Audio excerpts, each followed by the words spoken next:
ஏன்னா அது படிக்கும் பொழுதே நமக்கு ஒரு பெண்ணா நான் படிக்கும் பொழுது எனக்கு அந்த வலியை வந்து அங்க நான் உணர முடிஞ்சது. ஐயோ இந்த நம்மளுக்கு ஒரு சூழலா இருந்தா நம்ம எப்படி அங்கேருந்து அங்க தப்பிச்சிருப்போம், அந்த மாதிரி நேரத்துல எந்த மாதிரியான மனநிலையில இருந்திருப்போம் அப்படின்னு சொல்லி அதை பார்க்க முடிஞ்சது. அடுத்ததான் வந்து இந்த பீட்டரால பாதிக்கப்பட்ட ஒரு பெண், அந்த பெண்ணோட உணர்வுகள் வந்து எனக்கு அதாவது இந்த மாதிரி ஒரு சூழல்ல வந்து ஒரு பெண் வந்து எப்படி வந்து அந்த டைம்ல வந்து யாராவது வந்துட மாட்டாங்களா, ஒரு கடவுள் நம்மளை எங்கேயாவது காப்பாத்திட மாட்டாரா அப்படின்ற அந்த உணர்வுகள் வந்து அவங்க அந்த சொல்லப்பட்ட விதம் சிறப்பாக இருந்தது. ஆனா பயன்படுத்திய அந்த மொழியை வந்து நான் வந்து பலவீனமா தான் பார்த்தேன். ஏன் பலவீனமா பார்த்தேன்னா, இப்ப ஐயோ அம்மா இதற்குத்தானா என்னை பொத்தி பொத்தி வளர்த்தீர்கள் அப்படின்னு ஒரு வாக்கியம் அப்படி நீளமா வரும் பொழுது இந்த மாதிரியான சூழல்ல ஒரு பெண் வந்து எப்படி பேசுவா? அத வந்து அப்படியே வெளிப்படுத்தாம, அங்க வந்து என்ன சொல்லுவாங்க, அந்த வாக்கியத்த வந்து செம்மைப்படுத்தி கொஞ்சம் அழகா சொன்ன மாரி ஆயிருச்சு. அந்த மாதிரி வந்து சொல்லாம, அந்த பெண்ணோட உணர்வுல வந்து எப்படி அவ பேசியிருப்பா? அந்த மாதிரியான ஒரு மொழி வந்து அங்க பயன்படுத்தப்பட்டிருந்தா, இந்த சிறுகதை வந்து ஒரு பெண்ணோட வலிய வந்து வேற விதமா பேசியிருக்கலாம் அப்படின்னு தான் எனக்கு தோணுது. அடுத்து வந்து திரேசாவோட கதாபாத்திரம். திரேசாவோட கதாபாத்திரம் வந்து அங்க பயன்படுத்தியிருக்கக்கூடிய அந்த மொழியியல் அணுகுமுறையில வந்து நான் பார்த்ததுல வந்து ஒரு தந்தை கிட்ட வந்து ஒரு தாய்க்கும் தகப்பனுக்கும் ஒரு மகளுக்குமான இடையில இருக்கக்கூடிய அந்த பந்தத்த வந்து ரொம்ப அழகா சொல்லியிருந்தாங்க. அதாவது அ இப்ப மக வந்து வயசுக்கு வராங்க. அந்த டைம்ல வந்து தாய் வரவே இல்ல. அதுதான் வந்து அந்த வார்த்தையில வந்து கடைசியா வந்து நான் புரிஞ்சுகிட்டது அதுதான். ஆ மாமியார் வீட்டுக்கு ஃபோன் போட்டு விஷயத்தை சொன்ன நள்ளிரவும் அப்படியே ஈரம் காயாமல் இருந்தன அப்படின்னு சொல்லும் பொழுது, தாய் அந்த அன்னைக்கு வரல அப்படின்ற ஒரு சூழல் வந்து அங்க அழகாக இருந்தது. அப்ப அதன் பிறகு வந்து ஒரு தந்தையோட ஆ மனநிலைய வந்து அ திரேசா வந்து புரிஞ்சுகிட்டு, அதை எப்படி வந்து அவங்க வந்து தந்தைகிட்ட வந்து ரொம்ப ஒரு என்ன சொல்லுவாங்க, ஒரு தோழனாக அவங்க நடந்துகிட்ட விதத்தெல்லாம் வந்து இப்ப எப்படி உணர வச்சேன். அந்த கதையில உணர முடிஞ்சதுன்னா, எனக்கு காதல் வந்தா முதல்ல உன்கிட்ட தான் சொல்லுவேன் அப்படின்னு ஒரு மக ஒரு அப்பா கிட்ட சொல்லும் பொழுது, அங்க பயன்படுத்தி இருக்கக்கூடிய மொழி வந்து ஒரு தாய்க்கும் ஒரு தந்தைக்கும் ஒரு மகளுக்கும் இடையிலான அந்த உறவ வந்து ரொம்ப அழகா வந்து காட்டியிருந்தாங்க.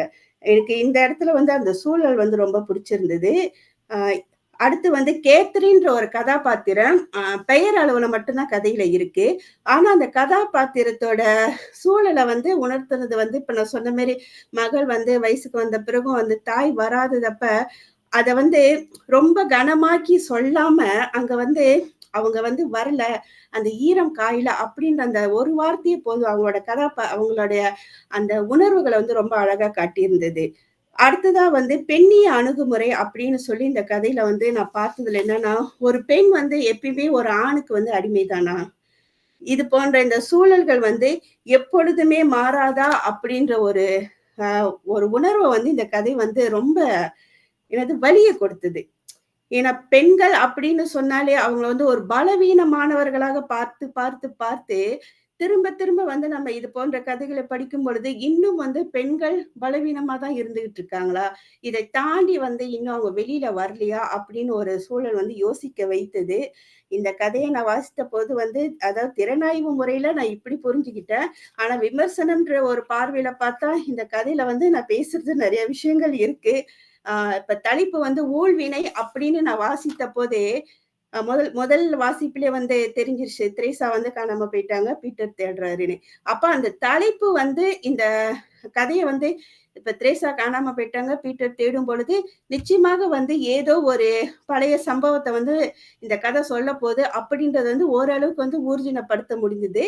ஆனா அது வந்து இறுதியில தான் வந்து அது உடைப்பட்டு போது. அது உண்மையிலே நல்லா தான் இருந்தது.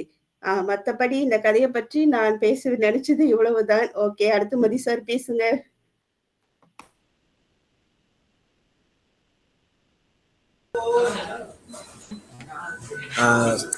சுரேஷ் நேரா பேசிடலாமா இல்ல அவங்க பேசுனது இல்ல நேரா பேசிடலாம். ஏன்னா 3 பேர் தான் இருக்கோம் நம்ம. அதுக்கு அந்தாண்ட எல்லாரும் கருத்தையும் வச்சு நம்ம கலந்துரையாடலாம்.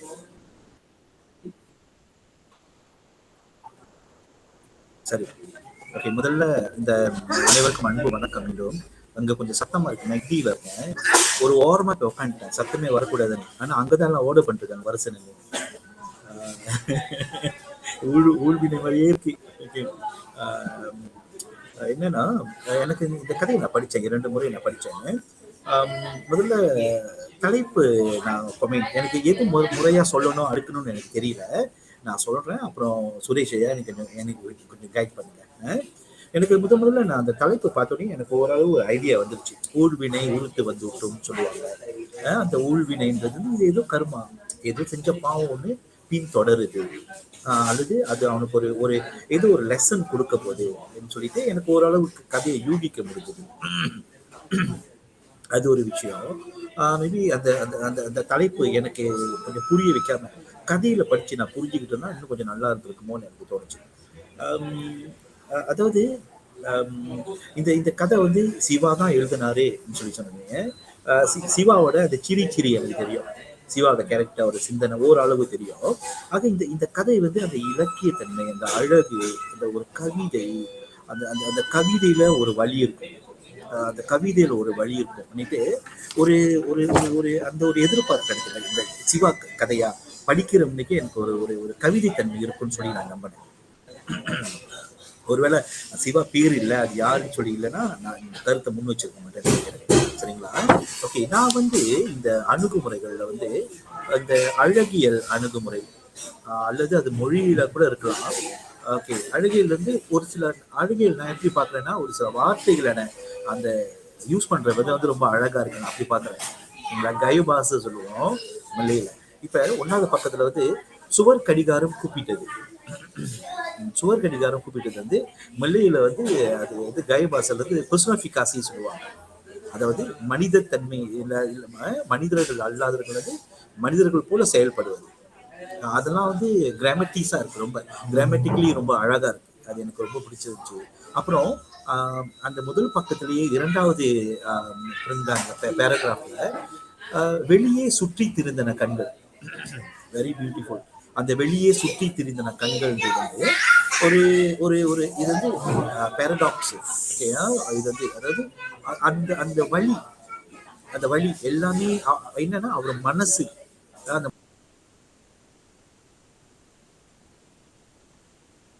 மனசு எல்லாமே வெளியே சுத்திக்கிட்டு இருக்கு.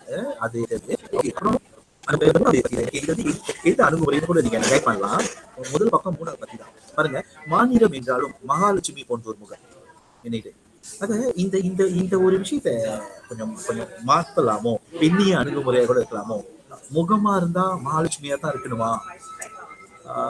ஸோ எனக்கு அதாவது அந்த பெண்ணிய அணுகுமுறை மாதிரி கொஞ்சம் கொஞ்சம் இதை பத்திலாம் ஃபுல்லாக பேசாம டைரக்டா ஒரு ஒரு ஒரு காயப்படுத்தாம, இப்ப நான் அழகா இல்லை, நான் அதை படிக்கக்குள்ள ஓகே அப்ப என்னை யாரும் கடத்திட்டு போக மாட்டாங்களோ அப்படின்ட்டு. ஸோ எனக்கு அந்த ஒரு ஒரு ஒரு எண்ணம் வந்துச்சு. அந்த தவிப்பு, அந்த அப்பாவோட தவிப்பு வந்து ரொம்ப அழகா இருந்துச்சு முதல் பக்கத்திலே. அல்லது அவளை யாராவது, அந்த 3 புள்ளிகள், அந்த 3 புள்ளிகள் அந்த வழியை வந்து கூட்டிட்டு போச்சு. இதுல எழுத்தாளர் வந்து பயன்படுத்திய பெயர்கள் கூட எல்லாம் எல்லாம் தெய்வத்தன்மை கொண்ட பெயர்கள். திரேசா, பீட்டர், கேட்ரினு, அதெல்லாம் தெய்வத்தன்மை, காடஸ், காட். இவர்கள் அந்த தெய்வத்தன்மை கொண்ட பெயர்கள் பாருங்க. இதெல்லாம் ஒரு நம்ம வந்து பேரடாக்ஸ் சொல்லுவோம். அதை நம்ம ஒரு ஒரு எதிர்ப்புறமான அந்த பெயரை வச்சு அவங்க இப்படி பண்றது. பீட்டர், பீட்டர் வந்து அந்த குருக்கள்ல அந்த குருக்கு அந்த வரிசையில வருவாரு. ஓகே, சரி. அப்புறம் எனக்கு 3வது பக்கத்துல வந்து அந்த ஏன் ஆணுக்கு அவன் அம்மாக்கள் கூட போதிப்பதில்லை. ஓகே, இது கொஞ்சம் இந்த சிந்தனை வந்து கொஞ்சம் காலம் கடந்திருக்கு நினைக்கிறேன். இந்த குட் டச் பேட் டச்லாம் வந்து இப்போ வந்து பையன்களுக்கும் சொல்லிக் கொடுக்கப்படுது, பள்ளிகள்லையும் சொல்லிக் கொடுக்கப்படுது. ஆண்களுக்குமே பெண்களுக்குமே பொதுவாகவே சொல்லிக் கொடுக்கப்படுது. ஆக அம்மாக்கள் கூட போதிப்பதில்லை என்பது வந்து கொஞ்சம் அந்த சிந்தனை கொஞ்சம் பின்தங்கி இருக்கும்னு சொல்லி நான் நினைக்கிறேன். அது ஓகே. சரி, அடுத்தது அந்த அந்த அழகியல் தான் திரும்ப வந்து பாருங்க. அந்த 4வது பக்கத்துல வந்து அழகியல். பயணித்து பழகிய பூச்சம் சாலை, சாலை நடுக ரத்தம் பிசு பிசுப்பதாய் தோன்றியது. அது அது வந்து அது அந்த வழியை வந்து அந்த பிசு பிசுப்புன்றது வந்து ஒட்டிட்டா போகாது. அது வந்து தேக்கினோ கழுவு, அது பிசு பிசுன்றது வந்து அந்த ரத்தம், அந்த ரத்தம்ன்றது உணர்வுகள். உணர்வுகள், அந்த வழி உணர்வுகளே எங்கேயுமே பரவி இருக்கிறது ரொம்ப ஒரு சீரியஸான ஒரு சிச்சுவேஷன். எழுத்தாளர் அழகா சொல்லியிருக்காரு. அது வந்து அதுக்கப்புறம் அந்த திரேசா வந்து பூப்பெய்திய நாள் வந்து அது அதுல எனக்கு கொஞ்சம் இது எப்படி சொல்றது, ஒரு ஒரு ஒரு அதுல கொஞ்சம் நாட்டத்தன்மை, இந்த சினிமா தனம் கொஞ்சம் வந்த மாதிரி எனக்கு தோணுச்சு. எனக்கு வந்து அதுல வந்து சரியான்னு தெரியல, இருந்தா கைட் பண்ணுங்க. ஓகே, அது வணக்கம் ஐயா. எப்படின்னா அந்த அவள் ஐயா ஐயா நீங்க இப்ப அந்த பூப்பை கருத்து நீங்க சொல்லும் போது அது ஸ்டக் ஆயிருச்சு எனக்கு. அப்ப எல்லாருக்கும் அப்படிதான் ஆயிருக்கான்னு தெரியல. ஓகே மறுபடியும் சொல்லுங்க. சரி சரி, இது வந்து 4வது பக்கம் 2வது பத்தியில இருக்கு. திரேசா பூப்பெய்த நாளில் சொல்லிட்டு சரிங்களா. அது வந்து ஆடை முழுக்க ரத்தமாக தன் முன் நின்ற நிமிடங்கள். ஓகே, ராசாத்தி மூலம் விஷயம் அறிந்து அப்பா ஓகே மக வயசுக்கு அந்த விஷயத்த வந்து அந்த பூ பெய்தல் அதெல்லாம் இந்த பீரியடு ஓகே இந்த மாதிரி விஷயங்கள்லாம் வந்து ஒரு தெரிஞ்ச ஒரு விஷயமா தான் இருக்கும் நான் நினைக்கிறேன். ஒரு ஓகே ஒரே ஒரு மக அங்க அது ஒரு தெரிஞ்ச விஷயமா தான் இருக்கும்னு நினைக்கிறேன். அது ஒரு தெரியாத ஒரு தன்மையா கொண்டு வந்து அந்த அழகா அதை காட்டுறது வந்து கொஞ்சம் கொஞ்சம் டிராமேட்டிக்கா அந்த மாதிரி எனக்கு தோணுச்சு. அந்த இன்னும் இல்லாம அப்பாவுக்கு தெரிஞ்சிருக்கு, ஏன்னா அப்பா மக மேல அவ்வளவு பாசம் இல்ல அப்பா. ஓகே, கண்டிப்பா எல்லாம் தெரிஞ்சிருப்பாரு அப்படின்னு சொல்லிட்டு அது நான் நினைக்கிறேன். அது கொஞ்சம் மாத்தலாம், கொஞ்சம் டைரக்டா சொல்லிடலாம் அப்படின்ட்டு. ஆனு ராசாத்தி வந்து தான் சொல்லிதான் தான் மக வயசுக்கு வந்திருக்காங்கன்னு அப்பாவுக்கு தெரிஞ்சிருக்க வாய்ப்பு இல்லைன்னுட்டு. ஓகே, அப்புறம் 4வது பக்கத்துல இது வந்து நான் உண்மையாவே சிவாவை நான் ரொம்ப எழுத்தாளர் ரொம்ப பாராட்டணும். நிலைமை தெரியாத சமிகை விளக்கு சிவப்பில் சிரித்தது. அந்த சிவப்புன்றது ஒரு அடையாளம். ஓகே, அந்த அந்த அடையாளம் வன்முறையை காட்டுது. ஓகே, அந்த அவர் பீட்டர்னால அதை தாண்டி போக முடியல, இயலாமையை காட்டுது. அது அந்த சிவப்புன்றது வந்து ரொம்ப அழகா பேசப்பட்டிருக்காங்க. அப்புறம் அவங்க அங்க குருதியோட ரத்தத்துல ஓகே ரத்தத்துல அவங்க அங்கே கிடக்காங்க. ஓகே, அவர் அந்த ஊழ்வினை நினைக்கிறேன், அவர் அந்த ஊழ்வினை வந்து அவர் வந்து நகர விடாம ஆக்குது, தன் காரியத்துல வந்து தேட முடியாம ஆக்குது தன் மகளை. ஸோ அந்த சிவப்பு சிரித்ததுன்றது வந்து ஒரு ஆளுமை, ஒரு பெரிய ஆளுமை, ஒரு பெரிய இவர் செஞ்ச தப்போ ஏதோ ஒண்ணு இவரை அழுத்தி பிடிச்சு வைக்குதுன்னு நான் நினைக்கிறேன். வெரி பியூட்டிஃபுல் அது வந்து. அப்புறம் எனக்கு எனக்கு ஒரு ஒரு ஒரு சந்தேகம் இருந்துச்சு. இது அது கடைசியாக 24 வயசு எனக்கு அவ்வளோவா புரியல, அந்த 24 வயசு. ஓகே, அப்புறம் கொஞ்சம் பேசினேன் ஓகே, கொஞ்சம் டிஸ்கஸ் பண்ணேன் காந்தி முருகன் சகோதரிகிட்ட கொஞ்சம் டிஸ்கஸ் பண்ணேன் வந்து. ஓகே, இது ஊழ்வினை. ஓகே, கதை மாற்றி மாற்றி மாற்றி மாற்றி ட்ராவல் ஆகுது. தான் செஞ்சதும் ஓகே தன் மகளுக்கு நேர்ந்ததும் ட்ராவல் ஆகிற மாதிரிட்டு. ஓகே, அவன் செஞ்சது அவனுக்கு திரும்ப வருதுன்ட்டு. அப்புறம் எனக்கு எப்படி புரிஞ்சதுன்னா அந்த கோடு போட்டது வந்து ஒவ்வொரு செப்டரை சொல்ற மாதிரி எனக்கு தோணுச்சு. ஆக ஒரு கதையில வந்து புள்ளிகள் அந்த நிறுத்தல் குறிகளுக்கு எவ்வளவு ஒரு பங்கு இருக்கு பாருங்க. ஓகே, அதுவும் ரொம்ப அழகா இருந்துச்சு. ஓகே, அப்புறம் இந்த எனக்கு எனக்கு இன்னொன்னு நான் சொல்லணும்னு நினைக்கிறேன். இது வந்து இது எந்த அணுகுமுறைன்னு எனக்கு தெரியல, அல்லது நான் தேவலாம் பேசிருக்கேன்னு தெரியல. எனக்கு இது என்னன்னா, ஒரு சில இடங்கள்ல எழுத்தாளர் வந்து தன்னோட கருத்தை அங்க முன் வைக்கிற மாதிரி எனக்கு தோணுச்சு. அந்த கதையோட அப்படி கொண்டு போகாம தான் கருத்தை அங்க முன்னுக்கு வைக்கிறாரு. வாழ்க்கைன்னு அப்படித்தான் இருக்கணுமா, பெண்கள்னு அப்படித்தான் இருக்கணுமா, ஆண்கள்னு அப்படித்தான் இருக்கணுமா. உதாரணத்துக்கு நான் அது ஒரு போட்டு வச்சேன் ஒரு இடத்துல. அது வந்து பக்கம் 6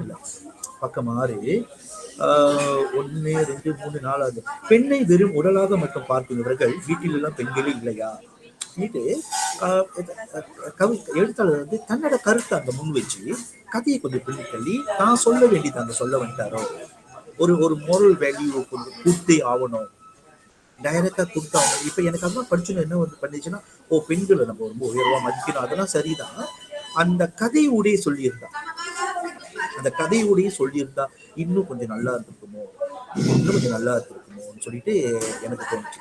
இந்த மொத்தத்துல இந்த கதை வந்து எந்த ஒரு அளவிலும் சோடை போகவே இல்லை. எனக்கு ரொம்ப பிடிச்சிருச்சு. 2 தடவை படிச்சேன். மனசுக்கு ஒரு ஒரு வலியை கொடுத்துச்சு. இது வந்து இன்னொரு விஷயம் என்னன்னா, ஃபார்ம் 1ல வந்து நம்ம வந்து மல்லிகை லிட்ரேச்சர்ல வந்து ஓரேன்னு சொல்லி ஒரு கதை இருக்கு. 2 பூனைக்குட்டிகள். அப்பா வந்து அவங்க அம்மாவை, அந்த பூனைக்குட்டியோட அம்மாவை வந்து வேலை விட்டு வரப்போ சாவடிச்சிடுவாரு. அதுக்கு அவங்க சாவடிச்சுவாரு டயர்ல மிதிச்சு. ஸோ சின்ன பூனைக்குட்டி வந்து அங்க வாழாட்டிக்கிட்டு இருக்கோம், கொண்டு வந்து வளர்ப்பாரு. ஓகே, அந்த அந்த சாவடிச்ச அந்த டயர்ல அது வந்து ஒரு ஊழ்வினையா அவர் பார்ப்பாரு. ஒரு கருமாவை பார்த்து இந்த பக்கம் இந்த பூனைக்குட்டியை வளர்ப்பாரு. அப்புறம் இன்னொரு பூனைக்குட்டி தூக்கிட்டு வருவாரு. என்னன்னா, ஓகே நம்ம தப்பு பண்ணியிருக்கோம்னு சொல்லிட்டு இன்னொரு சுற்றி திரிஞ்ச ஒரு பூனைக்குட்டி வந்து வளர்ப்பாரு. அவங்களுக்குள்ள ஒரு பிரச்சனை வரும். இவரு போய் தேடுவாரு. அந்த ஓரைன்ற பூனை வந்து காணா போயிடும். ஓ, இன்னொரு பூனை வந்து நீ நல்லா பாத்துக்கலையேன்னு சொல்லிட்டு காணா போயிடும். அப்பா தேடுவாரு.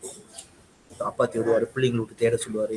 அந்த ஜேர்னி ரொம்ப அழகா இருக்கும். அந்த ஃபார்ம் ஒன்ல இது லிட்ரேச்சர் ரொம்ப அழகா இருக்கும் அந்த ஜேர்னி. எனக்கு இது படிச்சோன்னே நான் என்ன நினைச்சேன், ஓகே ஏதோ ஏதோ ஏதோ மிருகங்கள் ஏதோ ஒன்று சொல்லி தேட போறாரோ, எனக்கு அது கொஞ்சம் சம்மந்தப்பட்ட மாதிரி இருந்துச்சு. ஆனா வேற பக்கம் கொண்டு போயிட்டாரு எழுத்தாளர். ஆக மொத்தத்துல இது இது ஒரு சிறப்பான ஒரு படைப்பு இலக்கியம். அதுல எந்த ஒரு அதுக்கு மாற்று கருத்தும் இல்லை. இது வந்து எங்களுக்கு இந்த மாதிரி ஒரு நல்ல கதையை கொடுத்த சிவா, நன்றி சிவா. நன்றி காவலர். ஓகே. ஓகே, நான் மேலும் சில கருத்துக்கள் சொல்லலாமா? தாராளமா. சொல்லவே இல்ல. ஓகே, இந்த கதையில வந்து மகாலட்சுமி மாதிரி அப்படின்ற ஒரு வார்த்தை பயன்படுத்தி இருக்காங்க. ஆனா இந்த கதையில பயணிக்கக்கூடிய அனைவருமே வந்து கிறிஸ்துவர்கள். அதனால வந்து சில நேரங்கள்ல வந்து இது போன்ற சின்ன சின்ன விஷயங்கள்ல கூட நம்ம வந்து அதிகமா கவனம் செலுத்த வேண்டியிருக்கு. ஏன்னா இப்ப மகாலட்சுமி அப்படின்ற வார்த்தையை நம்ம அங்க பயன்படுத்தும் பொழுதே அது ஒரு கிறிஸ்துவ குடும்பத்துக்கு அது வந்து சரியா வரல. அப்ப அங்க வேற ஒரு வார்த்தைகள் பயன்படுத்தி இருக்கலாம். அடுத்து வந்து இப்ப மதி சார் சொன்ன மாதிரி வந்து சில இடங்களில் வந்து விளக்கங்கள் இருக்கு. எப்படி விளக்கங்கள்னா, சிறுகதை என்றது வந்து நம்மளுடைய ஆதங்கத்தை வெளிப்படுத்தக்கூடிய ஒரு தளம் இல்ல. அங்க வந்து நம்ம நெறிய பத்தி தான் பேசணும் அப்படின்ற ஒரு அவசியமும் இல்ல. ஒரு ஆணாதிக்கமுள்ள ஒரு சமுதாயத்துல வந்து பெண்களுடைய உரிமைகள், உணர்வுகளை பற்றி வந்து நம்ம வலிய வந்து நம்ம பேச போற ஒரு தளமாக வந்து சிறுகதை இருக்கக்கூடாது. அங்க வந்து நம்ம ஒரு சிறுகதை எழுதுறோம், ஒரு கருத்து சொல்ல போறோம்னு இல்ல, ஒரு கருவை தான் நம்ம அங்க பேச போறோம். அப்ப அந்த கரு வந்து புனைவுகளாக தான் நம்மள வந்து கடத்திட்டு போகணுமே தவிர, அங்க வந்து இப்ப இந்த ஆணாதிக்க சமுதாயத்துல வந்து பெண்கள் வந்து இப்படியான நிலையில இருக்கிறாங்க அப்படின்னு வந்து விளக்கங்கள் கொடுத்தாலே வந்து அது சிறுகதைக்கான புனைவுகள்ல இருந்து விடுபட்டு ஒரு விளக்க கட்டுரையா மாறிடும். அப்ப அந்த இடங்களை வந்து இந்த சிறுகதையில வந்து தவிர்த்திருக்கணும். அது நிச்சயமா வந்து சிவா செஞ்சிருவாரு. ஏன்னா நிறைய இடங்கள்ல வந்து இந்த சிறுகதை சிறப்பாக இருக்கு. இன்னொரு விஷயம் என்ன பார்த்தேன்னு சொன்னா, சில இடங்கள்ல வந்து இப்ப 4 மிருகங்கள், அந்த நாய்களில் ஒன்று அப்படின்னு சொல்லிட்டு வந்து அந்த வார்த்தைகளை நம்ம அங்க பயன்படுத்தும் போதே வந்து நம்முடைய உணர்வுகளை தான் நம்ம அங்க சொல்றோம். சோ சிறுகதை வந்து நம்மளுடைய உணர்வுகளை நம்ம புகுத்தக்கூடிய இடம் கிடையாது.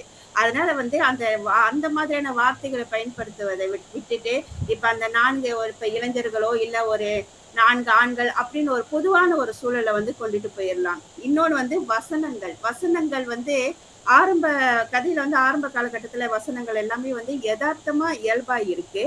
ஆனா இந்த கதை முடிய போற தருணங்கள் வந்து இப்ப எப்படின்னா அந்த பீட்டரால பாதிக்கப்படும் பெண் பேசும்பொழுதும் அப்புறம் கடைசியில வந்து பீட்டர் பேசும்பொழுது வந்து அந்த வசனங்கள் வந்து இயல்பாக இல்லை.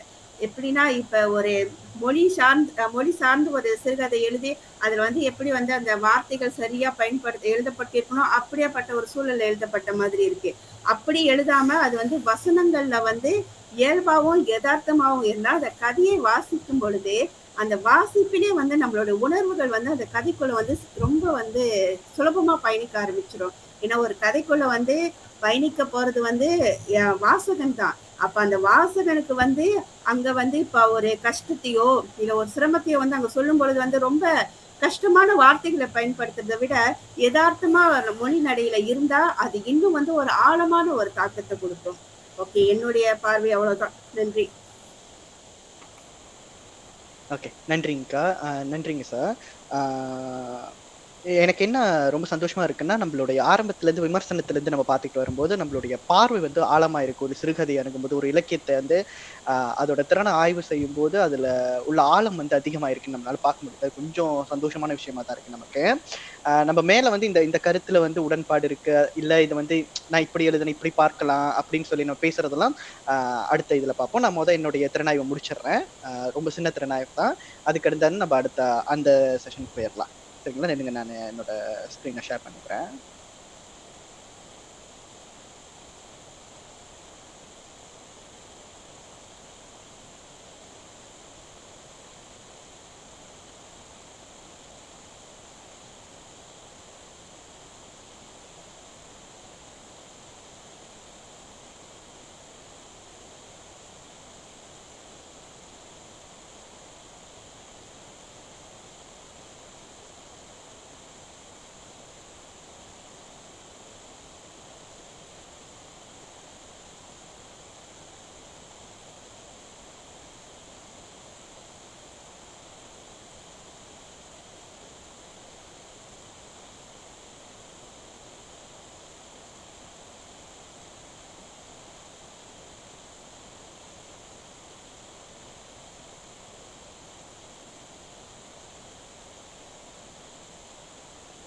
ஓகே.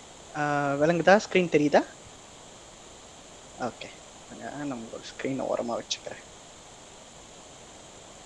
நன்றி. ஆரம்பிக்கலாம். முதல்ல பார்த்தீங்கன்னா, நான் தலைப்புல இருந்து ஆரம்பிக்கிறேன். இது எப்படி நம்ம குடுத்த அந்த விஷயத்துல இருந்து எப்படி அணுகலான்னுட்டு. முதல்ல தலைப்பு வந்து ஊழ்வினை. அந்த சிறுகதையை தான் நம்ம எடுத்திருக்கோம். இலக்கியம் சொல்லும்போது சிறுகதை. திறனாய்வு அணுகுமுறை என்னன்னு பார்த்தோம்னா, பகுப்பியல் முறை திறனாய்வு, இல்ல பகுப்பாய்வு முறை திறனாய்வு அப்படின்னு நம்ம என்ன வேணாலும் சொல்லலாம். இது வந்து ஆங்கிலத்துல என்னன்னு சொல்றாங்கன்னா, அனாலிட்டிக்கல் கிரிட்டிசிசம். ஓகே. ஒரு ஒரு விஷயத்தை வந்து ஆழமா அனலைஸ் பண்றது தான் இந்த முறையோட மெயின் விஷயமே. இப்ப இதோட தலைப்பு நான் எப்படி வைக்கிறேன், இந்த திறனாய்வுக்கு ஒரு தலைப்பு வைக்கிறோம் அப்படின்னு பார்த்தோம்னா, ஊழ்வினை சிறுகதையின் பெண்ணிய கருத்தின் பலமும் பலவீனமும் அப்படின்னு நான் சொல்றேன். ஓகே. நான் இதை வந்து ஒரு ஒரு இந்த விஷயத்த நான் எப்படி நம்ம அணுகலாம் நான் சொல்றேன்.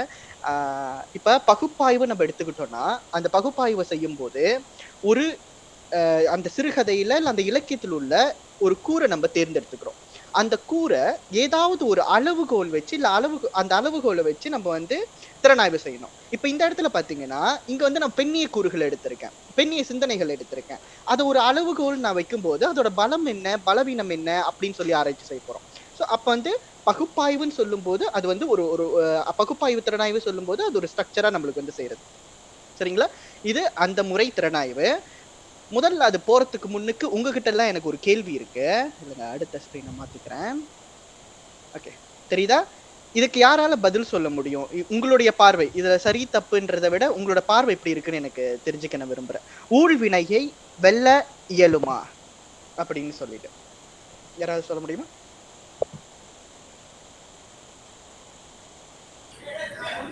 நான் வந்து ஊழ்வினையே இல்லைன்னு நம்புறேன். ஓகே. நன்றிங்க. ஓகே. அடுத்து வேற யாராவது? எனக்கும் அதே கருத்து தான். ஊழ்வினை இல்லை அப்படிங்கறதா என்னோட கருத்தும். ஓகே. நன்றிங்க டீச்சர். அடுத்து வேற யாராவது இருக்கீங்களா? வணக்கம். ஊழ்வினை வந்து நம்ம அனுபவிக்கிறதுக்கு தான் இந்த பிறப்பே நம்ம எடுத்திருக்கோம். அப்ப நம்ம செய்த ஊழ்வினையில நம்ம அனுபவிச்சுதான் ஆகணும். கண்டிப்பா. அதுக்குதான் நம்ம பிறப்பே எடுத்திருக்கோம். அதுக்கான என்ன செய்யணும்னா, கடவுளை தான் நம்ம பற்றி இருக்கணும். இறைவனை பற்றி இருத்தல் மூலம் தான் அந்த ஊழ்வினைன்னு வந்து நம்ம வெல்ல முடியும் அப்படின்னு என்ன கருத்து. ஓகே. நன்றிங்க டீச்சர். அடுத்து வேற யாராவது? காந்திமுருகன் அக்கா, சிவா ஐயா. ஊழ்வினை அப்படின்னு பார்த்தா எல்லாருடைய வாழ்க்கையிலும் வந்து அவங்க செய்த அந்த பாவ செயலுக்கு வந்து ஒரு விமோச்சனம் கிடைக்குது அப்படின்னு கிடையாது. சில பேர் வந்து அவங்க செய்தது வந்து பாவமே இல்லாம வந்து தெரியாமலே கூட வந்து மரணத்தை நோக்கி போயிருக்காங்க. அதனால ஊழ்வினை வந்து கடந்துட்டு போக முடியும் அப்படின்னு நான் நினைக்கிறேன். ஓகே. சரிங்கக்கா. ஐயா சிவா ஏதோ சொல்ல வந்தீங்களா? எனக்கு வந்து அதுல ஒரு ஆழமான நம்பிக்கை உண்டு. ஏன்னா மனித வாழ்வியை வந்து ப்ளூ பிரிண்ட் தான் ஏற்கனவே நிர்ணயம் செய்யப்பட்டது. நம்ம உழைப்பால முயற்சியால சில விஷயங்களை மாற்ற முடியுமே தவிர ப்ளூ பிரிண்ட வெல்ல முடியாது. அப்படின்றதுனால ஊழ்வினை படிதான் எல்லாம் நடக்குதுன்றது என்னுடைய நம்பிக்கை. ஓகே. நன்றிங்கய்யா. ஓகே. இப்பயே நம்ம பாத்தீங்கன்னா நமக்குள்ளேயே வந்து பல்வேறு சிந்தனைகள் ஒரு தலைப்பை விட்டு ஊழ்வினைன்னு சொல்லும் போது தமிழருடைய மரபுல பாத்தீங்கன்னா ஊழ்வினை பலகாலமா பேசப்பட்டு கொண்டிருக்கிற ஒரு நம்பிக்கை. ஆனா இந்த நம்பிக்கையை ஒவ்வொரு அறிஞர்களும் விதவிதமான முறையில வந்து அதை அணுகிருக்காங்க. இப்ப நான் வந்து திருக்குறள்ல என்ன சொல்றாங்க அப்படின்னு நம்ம பார்க்கலாம் ஊழ்வினைய. ஏன்னா இந்த கேள்விக்கு பதில் அதை வைப்போம். ஏன் அப்படி சொல்றேன்னா இது ஒரு முக்கியமான கேள்வி என்னுடைய திறனாய்வை நான் அணுகும் போது. இந்த குறளை பாருங்க. ஊழையும் உப்பக்கம் காண்பர் உழைவின்றி தாழாது உஞன்று பவர் அப்படின்னு சொல்றாங்க. சோர்வு இல்லாமல் முயற்சியில் குறைவு இல்லாமல் முயல்கின்றவர் செயலுக்கு இடையூறாக வரும் ஊழையும் ஒரு காலத்தில் தோல்வியுற செய்யும் அப்படின்னு சொல்லிட்டு திருவள்ளுவர் சொல்றாரு. ஆனா இன்னும் சில அறிஞர்கள் என்ன சொல்றாங்கன்னா ஊழ்வினைய வெல்ல முடியாது, ஊழ்வினை அந்த மாதிரி கருத்து உள்ளவங்களும் இருக்காங்க. திருவள்ளுவரோட கருத்து நம்ம பார்க்கும்போது வெல்லலாம், முயற்சி செஞ்சா வருகின்ற ஊழை கூட நம்ம சிவாயா சொன்ன மாதிரிதான் முயற்சி செஞ்சா அந்த ஊழை வந்து வெல்ல முடியும் அப்படின்னு சொல்லியிருக்காரு. ஓகே. அடுத்து நம்ம போவோம்.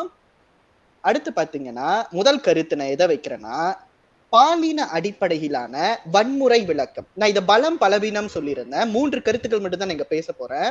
முதல்ல பாத்தீங்கன்னா பாலின அடிப்படையிலான வன்முறை தெரியல. ஓகே. பாலின அடிப்படையிலான வன்முறை விளக்கம் சொல்லும் போது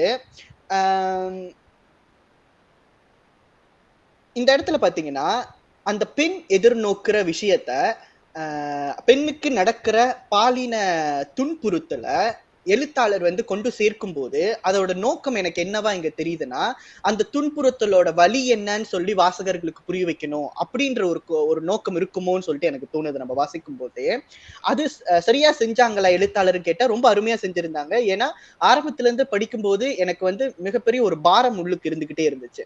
இது நடக்கக்கூடாது, இது மறுபடியும் இதை பத்தி பேசக்கூடாது, அந்த மாதிரி ஒரு அளவுக்கு ஒரு எண்ணம் வருதுன்னா அங்க எழுத்தாளர் அந்த வன்முறையை வந்து மக்கள் மத்தியில கொண்டு போயிட்டு இந்த வன்முறையோட உணர்வு அதுக்கு பின்னால் இருக்கிற வழி இப்படிதான் இருக்கும்னு சொல்லி சொல்றது வந்து ரொம்ப அருமையா சொல்லியிருந்தாரு அப்படின்னு சொல்லி நான் நினைக்கிறேன். அந்த சான்று எங்க வருதுன்னு பாத்தீங்கன்னா இந்த இடத்துல இந்த பத்தியில பாத்தீங்கன்னா அவங்க சொல்றாங்க பாருங்க, வாய்ப்பொத்தி அழுதவளை சரசரத்து புதர்ச்செடி ஊமையாக்கியது. குறிப்பா இந்த இடத்துல இந்த இந்த இந்த முழு பத்தியும் நம்ம படிக்கும்போது அந்த பெண்ணோட அந்த வழி வந்து தெளிவா நமக்கு புரியுது. அப்ப முதல்ல அந்த பாலின அடிப்படையிலான அந்த வன்முறையை வந்து எந்த அளவுக்கு விளக்கணும் முயற்சி செஞ்சாங்களோ எழுத்தாளர் அது ரொம்ப சிறப்பா செஞ்சிருந்தாருன்னு இந்த இடத்துல எனக்கு தோணுது. இது வந்து ஒரு சான்று தான். இந்த சான்றுக்கு அப்பாற்பட்டு அந்த தலைமுடியை வந்து கையில் எடுக்கிறது அந்த இடத்துலயும் பார்க்கும்போது ரொம்ப அருமையா இருந்துச்சு. அந்த அந்த உணர்வை வந்து நம்ம தூண்டினுச்சு. அதே போல பாத்தீங்கன்னா அடுத்த கருத்து பாருங்க, இது பலம்னா நான் பாக்குறேன், பலவீனம். ஓகே, இப்ப வந்து பலவீனம் பார்ப்போம். இதுதான் வந்து உங்களுடைய உங்களோட கருத்துக்கள் எனக்கு தேவை. ஏன்னா ஊழ்வினை இல்லைன்னு சொல்லி நம்புறவன்ல நானும் ஒருத்தன். அப்படி பார்க்கும்போது இந்த இடத்துல குறிப்பா அப்படியே ஊழ்வினை இருந்தாலும் கூட இந்த இடத்துல எங்க வந்து எழுத்தாளருடைய அந்த எழுத்தாளர்கிட்ட இருந்து ஒரு ஏமாற்றம் எனக்கு கிடைச்சிச்சு அந்த இடத்துல பார்க்கும்போது, தந்தையோட கடந்த கால பாவங்கள் அவரது மகளின் துன்பத்திற்கு வழிவகுக்கும். இது ஆண்கள் செயல்களின் விளைவாக பெண்கள் பாதிக்கப்படுவதை குறிக்கிறது அப்படின்னு நான் நினைக்கிறேன். அதாவது ஒரு ஆண் தவறு செஞ்சிட்டாரு அந்த இடத்துல, ஒரு சின்ன வயசுல அவர் ஏதோ ஒரு தவறு செஞ்சிருக்காரு. அந்த இடத்துல அவர் தவறு செஞ்சதுக்கு அவருக்கு தான் அந்த தண்டனை கிடைக்கணுமே தவிர இங்க எந்த தவறும் செய்யாத இல்ல திரேசாவுக்கு கிடைக்கிறது வந்து ஒரு நியாயமற்ற ஒரு விஷயமா இருக்கும். அப்படி ஊழ்வினை நடந்தா அந்த அந்த ஊழ்வினையே வந்து பிழைன்னு சொல்ற இடத்துல நான் இருக்கேன். நான் அப்படி யோசிக்கிறேன் அந்த விஷயத்த. இது எப்படி நடக்குதுன்னா, இது எழுத்தாளர் வந்து இததான் நோக்கி இந்த விஷயத்தை இப்படிதான் சொல்லணும்னு சொல்லி சொன்னாரான்னு கேட்டீங்கன்னா அது எனக்கு தெரியல. ஆனா அவர் சொல்ல வந்த விஷயம் இப்படி கொன்வே ஆயிருக்கு அப்படின்னு பார்க்கும்போது அந்த பெண்கள் அங்க இதோட மெயின் கருத்து பெண் வந்து பாலியல் வன்கொடுமைக்கு ஆளாகிறா. அப்படி ஆளாகிற ஒருத்த அந்த விஷயத்த நம்ம ஃபோக்கஸ் பண்ணாம இவன் வந்து இந்த பீட்டர்ன்ற ஒரு கதாபாத்திரம் வந்து அவன் எந்த மாதிரி உணர்வுகளை எதிர்நோக்கி இருக்கான், அவனுக்கு கிடைச்ச ஊழ்வினை தான் இதுன்னு சொல்றாங்க. ஆனா இங்க பாதிக்கப்பட்டதோட என்ன சொல்லுவாங்க, பாதிக்கப்பட்டதோட வலி அதிகம் யாருக்குன்னு பாத்தீங்கன்னா அந்த பாலியல் வன்கொடுமைக்கு ஆளானவங்க. அப்ப இந்த இடத்துல வந்து பெண்கள் பால் வந்து ஊழ்வினையை வந்து கடத்துறது வந்து நியாயமற்ற ஒரு விஷயமா இருக்குமோ அப்படின்னு சொல்லிட்டு எனக்கு தோணுது. இது எந்த இடத்துல வந்து இன்னும் இந்த கருத்து கொஞ்சம் உறுதி செய்யலாம், நிறைய விஷயங்கள் இருக்கு. நம்ம ஒண்ணு மட்டும் எடுத்து பார்த்தோம்னா இந்த ஒரு குறிப்பிட்ட படைப்பு கீதான்னு சொல்றவங்க ஒருத்தவங்க அவங்க என்ன செஞ்சிருக்காங்கன்னா, இது 2002 வெளியாகினது ஒரு படைப்பு. இந்த இடத்துல என்ன சொல்றாங்கன்னா, இந்தியாவுல மட்டும் இந்த பெண்கள் அல்லது வந்து தாழ்த்தப்பட்டவர்கள் இதை வந்து இவங்க மட்டும் சொல்லல, இவங்களை ஒரு உதாரணமா தான் எடுத்திருக்கோம். அம்பேத்கரா இருக்கட்டும், நிறைய பேர் இந்த விஷயத்த சொல்லியிருக்காங்க. என்னதுன்னா இந்த பலவீனமானவர்களா இருக்காங்களே ஒரு காலகட்டத்துல இப்ப தாழ்த்தப்பட்டவர்களா இருக்கட்டும் இல்ல பெண்களா இருக்கட்டும், இவங்களுக்கு எல்லாமே இவங்க மேல நடக்கப்படுற வந்து ஒடுக்குமுறை எப்படி வருதுன்னா அதை வந்து எப்படி நியாயப்படுத்துறாங்கன்னா இந்த மாதிரி ஊழ்வினை கர்மா இது போன்ற விஷயங்களை வச்சு அவங்களுக்கு நடக்கப்படுற ஒடுக்குமுறையை நியாயப்படுத்துறாங்களோ அப்படின்னு சொல்லிட்டு ஒரு விஷயம் எனக்கு தோணுது. இந்த இடத்துல எழுத்தாளருடைய நோக்கம் அப்படின்றத பார்க்காம இது எந்த வகையில போய் சேர்ந்திருக்குன்னா, ஒரு ஊழ்வினை பெண் பால் கடத்தப்பட்டுருச்சு அப்படின்னு நான் சொல்றேன். அப்ப இங்க வேதனை அவர் வந்து தன் மகளை இழந்த வேதனை தான் அவருக்கு இருக்குமே தவிர இல்ல மகளுக்கு இந்த விஷயம் நடந்துருச்ச வேதனை தான் இருக்குமே தவிர அந்த பெண் எதிர்நோக்கின விஷயத்த வந்து இவருக்கு அந்த உணர்வு அந்த விஷயம் வந்து இங்க வந்திருக்காது.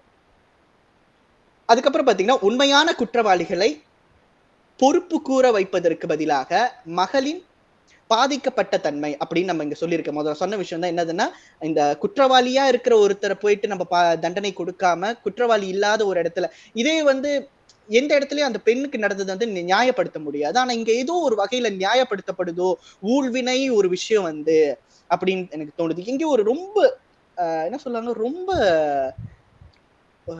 ஸ்லைட்லி சொல்லுவாங்கல்ல, ரொம்ப சின்ன இடத்துல வந்து அது வந்து நியாயப்படுத்தப்படுது. அந்த மாதிரி ஒரு இடத்துல கூட நியாயப்படுத்தக்கூடாதுன்னு நான் நினைக்கிறேன். அடுத்து பாத்தீங்கன்னா, இது வந்து பலம் பலவீனம். இப்ப பலமும் பலவீனமும் ஒரே கருத்துல இருக்கு அப்படின்னு நான் பார்த்தேன்னா இந்த இடத்துல நான் யோசிக்கிறேன். ஓகே, பெண் உடல் சார்ந்த விளக்கம் அப்படின்னு சொல்லும் போது, பெண் உடல் சார்ந்த முதல் கருத்து பாத்தீங்கன்னா அதுக்குள்ளே ஒரு சின்ன பிரிவு வச்சிருக்கோம், 1 2. பலம் எதுன்னு சொல்றேன்னா, அந்த மகள் வயதுக்கு வராங்கல்ல, அந்த வருதலை வந்து அந்த தந்தை வந்து எப்படி கையாளுறாரு அப்படின்னு பார்க்கும்போது, இன்னைக்கும் இப்ப வந்து நம்மளுக்கு வந்து ஐயா மதியழகன் ஐயா சொல்லியிருந்தாரு, அந்த கோணத்துல இருந்து நான் பார்த்திருக்கலாமோ அப்படின்னு எனக்கும் இப்ப தோணுது. ரொம்ப அருமையான பார்வை அந்த விஷயம். இப்ப வந்து காலம் கடந்துருச்சு. பெற்றோர்களுக்கு எல்லாருக்கும் வந்து ஓரளவுக்கு இல்லை, ரொம்ப அதிகமாவே பெண்களோட உடல் சார்ந்த விஷயங்கள் பற்றியான தெளிவு இருக்கு அப்படின்னு நான் நம்புறேன். ஆனா இந்த இடத்துல எனக்கு என்ன தோணுதுன்னா, இன்னும் பாமர மக்கள் இருக்காங்க. இன்னும் வந்து இப்ப பெண் உடல் சார்ந்த பெண் உடல் சார்ந்த ஒரு என்ன சொல்லுவாங்க, ஒரு தெளிவு இல்லாத மக்களும் இருக்காங்க நான் நம்புறனாலதான் இந்த கருத்தை நீங்க கொண்டு வந்து வச்சேன். அது என்ன சொல்றாருன்னா, ரொம்ப வெளிப்படையா இருந்துச்சு அவரோட அந்த விஷயம் சொல்லும் போது. இந்த ரத்தம் வர்றதா இருக்கட்டும், அந்த விஷயத்த சொல்லும் போது எதையும் மறைக்கல, எதையும் செய்யல. ஏன்னா ரொம்ப காலங்களாகவே இந்த மாதிரி விஷயங்கள் எதுவும் மறைச்சு அது வந்து ஒண்ணு புனிதமா இருக்கணும், இல்லைன்னா அது புனித தன்மையற்றதா இருக்கணும், அதனாலேயே இதை வந்து பேசக்கூடாது அப்படின்னு சொல்லி ஒரு விஷயத்த கொண்டு வந்து வச்சிருக்கிற நேரத்துல இந்த மாதிரியான விஷயம் வந்து இலக்கியத்துக்கு வந்து இன்னும் நன்மை தான் சேர்க்குது.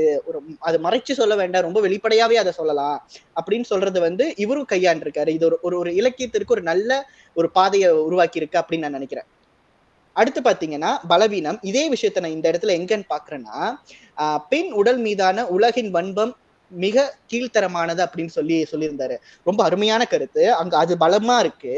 ஆனா அவர் கீழே விவரிக்கும் பொழுது அந்த இடத்துல எனக்கு ஒரு பெரிய ஏமாற்றம் வந்துச்சு. அந்த இடத்துல என்னதுன்னா, ஆண் பிறப்பின் இச்சை தணிக்கும் எந்திரம் அப்படின்னு சொல்லியிருக்காரு. இந்த இடத்துலயும் வந்து நிறைய இடங்கள்ல இன்னைக்கும் பெண்கள் இப்படிதான் இருக்காங்க. இந்த சரியா அந்த நாடு எனக்கு ஞாபகம் வரல, இப்பதான் எனக்கு இந்த கருத்து ஞாபகம் வருது. அதாவது வந்து அந்த இடத்துல வந்து பெண் உறுப்பை வந்து ஒரு குறிப்பிட்ட இது வந்து கருப்பர்கள் குழுல உள்ள ஒரு குறிப்பிட்ட இனத்துல நம்ம என்ன செய்வாங்கன்னா, பெண்ணோட உறுப்பு வந்து தையலிட்டு வைப்பாங்க ஒரு காலகட்டம் வர வரைக்கும். இது ஒரு மிக கொடுமையான விஷயம். இந்த மாதிரி விஷயமும் நீங்க நம்புறீங்களா, இன்ன வரைக்கும் அந்த விஷயம் இருக்கு. ஆனா அதுக்கான சட்டம் இன்னைக்கு வந்துருச்சு. ஆனா இன்ன வரைக்கும் அந்த விஷயம் இருக்கு. சில இடங்கள்ல நம்ம பார்த்துக்கிட்டு தான் இருக்க முடியுது. அப்ப இந்த இடத்துல என்ன சொல்ல முடியுதுன்னா, ஆண் பிறப்பின் இச்சை தணிக்கும் எந்திரமாக பெண்கள் இருக்கிறது இன்னைக்கு உண்மை. சில இடங்கள்ல அந்த விஷயத்த தெளிவா சொல்லிட்டாரு. அதுக்கடுத்து அவரு வேற எப்படி பெண்கள் வந்து அதெல்லாம் பார்க்காம இதை பார்க்கலாமே அப்படின்னு சொல்லும் போது அவர் என்ன சொல்றாரு, எழுத்தாளர் பிரசவம், தாய்ப்பால் விஷயங்களை சொல்லியிருக்காரு, இல்ல பிள்ளைகளை பாத்துக்கிறது சொல்லியிருக்காரு, இல்ல கருணை சொல்றாரு. அப்ப இது எல்லாமே சொன்னது எழுத்தாளர் மீதுதான் எனக்கு ஒரு ஏமாற்றமா இருந்துச்சு. என்னதுன்னா, ரொம்ப அருமையா சொல்லிட்டாரு, இதெல்லாம் ரொம்ப நல்ல விஷயம், இதெல்லாம் வந்து சொல்லியிருக்கணும். எங்க பாதிப்படையுதுன்னா, பெண்களோட வட்டம் வந்து ஏற்கனவே இப்ப சின்ன ஒரு வட்டம் போட்டிருக்கோம். அதாவது வந்து ஆண் பிறப்பின் இச்சை தணிக்கும் எந்திரம் சொல்லிட்டு அந்த வட்டத்தை இல்ல இது இல்லைன்னு சொல்லி இன்னும் ஒரு பெரிய வட்டம் போட்டு அந்த ஸ்கோப்பை தான் கொஞ்சம் பெருசாக்கின மாதிரி இருந்திருக்கு எனக்கு தோணுது. பிரசவம், தாய்ப்பால், பிள்ளைகள், கருணை, பிள்ளைகள் பாத்துக்கிறது, இதெல்லாம் வந்து அதுக்குள்ளே வந்துருதோ. ஏன்னா ஏன்னா இது ஒரு எதிர்பார்ப்பு உண்டாக்கிருச்சு. பெண் உடல் மீதான உலகின் பண்பும் மிக கீழ்த்தரமானது அந்த வாக்கியம் வந்து எனக்கு ஒரு மிகப்பெரிய எதிர்பார்ப்பு உருவாக்கி அது கீழே வாசிக்கும் போது ஒரு சின்ன ஏமாற்றம் இருந்துச்சு. ஏன்னா அது மட்டும் இல்லையே பெண்களோட உடல் செய்யற வேலை. இப்ப நம்ம ஒரு ஆணை வந்து ஆணுடைய உடல் வந்து அதை நம்ம பத்தி நம்ம சொல்றோம்னா நம்ம எதெல்லாம் ஹைலைட் பண்ணி சொல்லுவோம் அப்படின்னு பார்க்கும்போது பெண்களோட சொல்லப்பட்ட இந்த விஷயம் வந்து ரொம்ப ஒரு குறுகிய வட்டத்துல இருக்கோ அப்படின்னு எனக்கு ஒரு பார்வை இருக்கு. சரிங்களா? அவ்வளவுதான், நன்றி. எனக்கு தெரிஞ்சு இந்த கருத்து மேல ஏதாவது உடன்பாடு இல்லையோ இல்ல உடன்பாடு இருக்கோ அதை நம்ம சொல்லலாம். எல்லாருடைய கருத்தையும், அதாவது வந்து அக்கா காந்தி முருகனுடைய கருத்தா இருக்கட்டும், ஐயா மதியழகன் கருத்தா இருக்கட்டும். இப்ப வந்து நம்ம சிவா ஐயாக்கு அந்த வாய்ப்பு கொடுத்துள்ளோம். ஏன்னா இது வரைக்கும் நம்ம எழுத்தாளர்கள் நம்ம கூட இல்ல, நம்ம தெரியாத ஒரு எழுத்தாளர்களை பத்தி படிச்சுட்டு இருந்தோம். இப்ப எழுத்தாளர் இங்க இருக்கிறனால அவருடைய பார்வை இதுல எப்படி இருக்குன்னு தெரிஞ்சா கொஞ்சம் நல்லா இருக்கும் நினைக்கிறேன். வணக்கம் அனைவருக்கும். சுரேஷ், ரொம்ப ரொம்ப நன்றி. ரொம்ப சிரத்தையோடு ரொம்ப நேர்த்தியா பல ஆய்வுக்கு பிறகு ஒரு விமர்சன பார்வையை முன் வச்சதுக்கு உங்களுக்கும் சரி, மதியனுக்கும் சரி, காந்திக்கும் சரி, நீங்க சொன்ன எந்த கருத்துக்குமே என்கிட்ட வந்து மறுப்பு இல்லை. எல்லா கருத்துமே ஏற்றுக்கொண்டு அடுத்தடுத்த படைப்புகளை இன்னும் நேர்த்தியா படைப்பதற்கான ஒரு சிறந்த வழிகாட்டுதலா தான் எனக்கு இருந்தது. முதலாவது நீங்க சொன்ன மாதிரி ஒரு பெரிய அடி. அது என்ன அடின்னு சொன்னா, பெண் மீதான வன்மம் தான் உலகிலேயே ரொம்ப பெருசுன்னு சொல்லிட்டு அதை கொண்டு போயிட்டு மறுபடியும் தாய்ப்பால்ல சுருக்கணும் பாத்தீங்களா.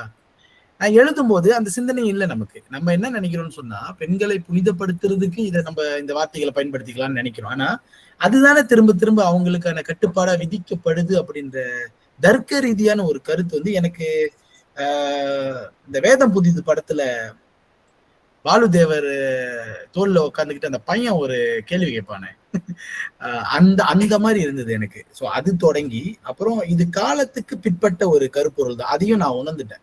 2022 பிகேபி காலகட்டத்தில் எழுதப்பட்ட ஒரு கதை இது. அப்ப இதுல இருக்கிற சில விஷயங்களை மறு வாசிப்புக்கு வரும்போது நான் திரும்ப படிக்கும் போது இதுல ஒரு சிலது எனக்கே வந்து அது ஒவ்வாமை தான். எனக்கு திரும்ப திரும்ப அது நம்ம படிக்கும் போது நமக்கு தோணும் இல்லையா, அதை தவிர்த்து இருக்கலாம். மதியானம் சொன்னாரு இதுல வந்து உங்க காந்தி சொன்னாங்க, இதுல வந்து வலிந்து திணிக்கப்பட்ட ஒரு பிரச்சார நெடி இருக்குன்னு. உண்மைதான், அது தேவையில்லாதது. அது வந்து கதையின் ஓட்டத்தோடய வந்திருக்கணுமே தவிர அது தேவையில்லாதது. பிறகு வந்து இன்னொரு இடத்துல வந்து இந்த வர்ணனையை வந்து அங்கங்க நம்ம வாக்கியந்தோறும் வர்ணனையாவே இருக்கிறது, ஓமை முறையிலே அமைந்தது, அது எல்லாமே தவிர்க்கப்பட்டிருக்க வேண்டியது. அப்புறம் இந்த ஊழ்வினை தொடர்பான ஒரு விஷயம் சொல்லியிருந்தீங்க இல்லையா. சோ அது கூட திரும்பவும் வந்து அந்த ஊழ்வினை செய்தவரை பாதிக்காம இன்னொருத்தரை பாதிக்கிற மாதிரியான ஒரு கருத்தை வந்து நான் முன்வைத்தது. இது எல்லாமே வந்து ஏறக்குறைய வந்து அடுத்தடுத்த படைப்புகள்ல மாற்றிக்கொள்ள வேண்டியது.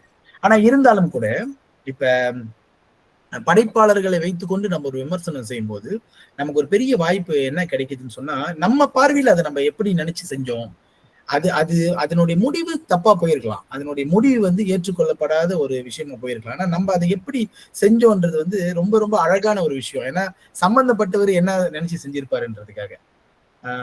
ஆறாவது சினம் அப்படின்னு ஒரு படம், அருள்நிதியோடைய ஒரு படம், ஒரு த்ரில்லர் வகையிலான ஒரு படம். நீங்க வாய்ப்பு இருந்தா செக் பண்ணி பாருங்க.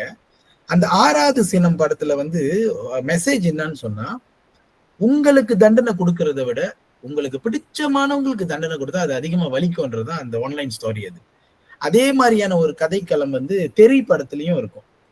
நம்ம வில்லன் அவர் மகேந்திரன் சார் வந்து சொல்லுவார் இல்லையா, அதுக்கும் மேல ஒரு தண்டனைன்னா என்னன்னா, உன் கண்ணு முன்னுக்கு இன்னொரு அந்த ஒரு கருப்பொருளை வைத்துக் கொண்டேன் நான். எனக்கு வந்து பீட்டரை தண்டிக்கிறத விட பீட்டர் யார உயிரா நினைக்கிறாங்களோ, இது வந்து ரொம்ப மேல்போக்கான ஒரு ஒரு ஒரு வரியா நான் எடுத்துக்கொண்டதுதான். ஆனா அது உள்ளுக்கு பகுத்தாய்வு ரீதியில பார்க்கும்போது நான் அதை முழுமையா ஏற்றுக்கொள்றேன். தண்டனை கிடைச்சிருக்க வேண்டியது ஒரு ஆளுக்கு, அதை ஏன் இன்னொரு பெண் உடம்பு மேல ஏற்றி நம்ம பார்க்கணுன்றது நியாயமான கருத்து. ஆனா என் மனசுல என்ன இருந்துச்சுன்னு சொன்னா, பீட்டர் தண்டிக்கிறதுக்கு பீட்டருக்கு வலிச்சா பத்தாது, பீட்டருக்கு ரொம்ப பிடிச்ச ஒரு ஆளுக்கு வலிக்கணும் அப்படின்னு நினைச்சுக்கிட்டு தான் நான் அதை எழுதுறேன். அது ஒண்ணு. ரெண்டாவது, இந்த கதையை பொறுத்த வரைக்கும் எனக்கு இதுல சொல்லப்பட்ட கருத்தை விட இதுல சொல்லப்பட்ட அந்த பிற்போக்கான பெண் உடலை வந்து ஒரு போக இதுல பயன்படுத்துறது, அப்புறம் திரும்பவும் ஒரு 4 பேர் சேர்ந்தா ஒரு பொண்ணை அழிச்சிடலாம் அப்படின்ற கருத்துக்கள் எல்லாம் தள்ளி வச்சுட்டு ஒரு வடசென்னை மாதிரி, ஒரு தலைநகரம் மாதிரி, ஒரு கைதி மாதிரி ட்ரீட்மெண்ட் வந்து வித்தியாசமா செஞ்சு பார்க்கலான்றது மட்டும்தான் என்னுடைய மைய கருத்தா இருந்துச்சு. 2 டைம் லைனை பின்னி ஓட விட்டுட்டு அந்த 2 டைம் லைன்ல வாசகர்களை குழப்பி கடைசியா ஒரு வாந்தி எடுக்கிறது மூலமா 2ஐயும் ஒன்னா இணைக்கிறது அப்படின்றது மட்டும் நான் வச்சுக்கிட்டனால இதுல மத்த எதுவுமே நான் உள்ளுக்கு அனுமதிக்கல. அதாவது இது முழுக்க கவிதைத்தனமான ஒரு கதை தான். அது வந்து மதியானம் சொன்ன மாதிரி நம்மளுடைய டிகிரி மீட்ரு அப்படிதான் வருது. நம்ம எழுதுனா அதுல ஏதாவது 2 வரி எனக்கே பாருங்க, பழுத்து கிடந்த கண்கள் படுத்து கிடந்தன, ஏதோ ஒரு சந்தம், ஒரு எதுகை மோனை. சிறுகதை இலக்கியத்துக்குள்ள இது அடங்கல, ஆனா ஒரு சந்தம் இருக்கு. தளர்ந்து போன உடையையும் உடலையும், இந்த வார்த்தைலாம் நான் ரொம்ப ரசிச்சு எழுதினது. அப்புறம் இன்னொரு ஒரு கடைசியா ஒரு வரி ஒண்ணு இருக்கும், அதுல வந்து இந்த நாய்களிடம் அவிழ்த்து கொட்டத்தானா என்னை பொட்டலம் கட்டி பார்த்து கொண்டீர்கள். இதெல்லாம் வந்து ஒரு பொண்ணு அந்த நேரத்துல இப்படி எல்லாமா யோசிக்காது. திரௌபதியின் வாசம் வீசிய காற்று மண்டலத்தில் கண்ணனின் குழலோசையை தான் கேட்க முடியவில்லை. இது அப்புறம் கடைசியா அரங்கேற தொடங்கிய அசிங்கம் காண தாழாமல் மேகம் எடுத்து மூடிக்கொண்டது நிலா.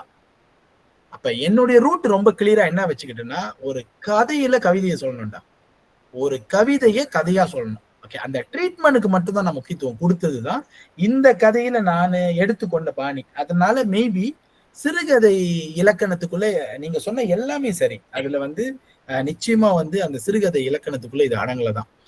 நான் வாய்ப்பு இருந்துச்சுன்னா சுரேஷ், அனுமதி கொடுத்தீங்கன்னா, இந்த கதையை எழுதி ஒரே வாரத்தில் நான் இதை பாலாவுக்கு அனுப்பி, கே பாலமுருகனுக்கு அனுப்பி, அவரு எனக்கு அனுப்பி வச்ச ஒரு வாசக பார்வையை நான் வாசிக்கலாம்னு நினைக்கிறேன்.